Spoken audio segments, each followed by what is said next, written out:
اگلا سوال ہے، قربانی کے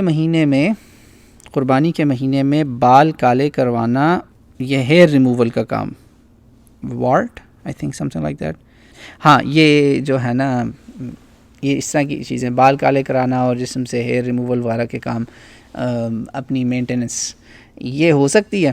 جی ہو سکتی ہے، کوئی مسئلہ نہیں اس میں. بال کالے کروانا جو ہے نا وہ پچ بلیک جو کلر ہوتا ہے نا، pitch black very very dark, وہ اوائڈ کریں. اس پہ وعید آئی ہے، کچھ منع کیا گیا. ہاں لیکن ایسے بھی ہمارے پاس روایات ملتی ہیں، صحابہ کرام جیسے سیدنا حسین علیہ السلام جب ان کا سر مبارک دربار لعین عبید اللہ ابن زیاد میں آیا تو اس حدیث میں یہ ذکر ہے، یہ صحیح بخاری میں ہے کہ اس پر خضاب لگا ہوا تھا، کالا رنگ لگا ہوا تھا. تو ہمارے رسول اللہ کے جب جگر گوشے بال کالے کرتے ہیں تو پھر اجازت ہے نا. تو بس اس میں یہ احتیاط کریں. وہ سنن نسائی کی میں نے ایک حدیث پڑھی تھی کافی عرصہ پہلے، کسی گروپ میں سوال پوچھا تھا اور میں نے اس کی سند بھی چیک کی تھی. صحیح حدیث ہے کہ کہا گیا کہ جو کبوتر کی یہ جو پوٹلی ہوتی ہے نا، بہت سیاہ اس کا ایک رنگ ہوتا ہے، وہ رنگ اوائڈ کرو. تو اس پر علماء نے پھر ان کی تطبیق یہ کی کہ وہ ایک خاص رنگ ہے جو اس جانور سے مشابہت کرتا ہے، اس رنگ کو اوائڈ کریں. باقی جو آپ کو علاوہ اس کا ایک آسان حل ہے.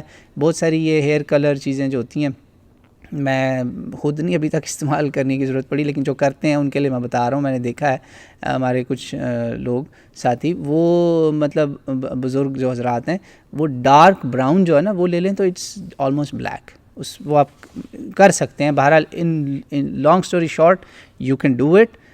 یہ باڈی ہیئر ریموول وغیرہ جو ہے نا وہ نہ کریں، اسپیشلی اگر آپ قربانی کرنے والے ہیں. یہ تھوڑی سی سیکریفائس آپ بھی دے دیں نا، کہ اس جانور کو ہی بس آپ نے ذبح کر کے گوشت کھانا ہے، وہ اپنی بھی سیکریفائس دیں نا. نہ کرائیں ہیئر ریموول تھوڑے دنوں کے لیے، کیا ہو جائے گا. تو یہ قربانی کرنے والوں کی ہے. اگر کسی کو مجبوری ہے، بہن ہے یا بھائی، کوئی جسم پہ یا منہ پہ ایسی جگہ پہ جو ویزیبل ہے،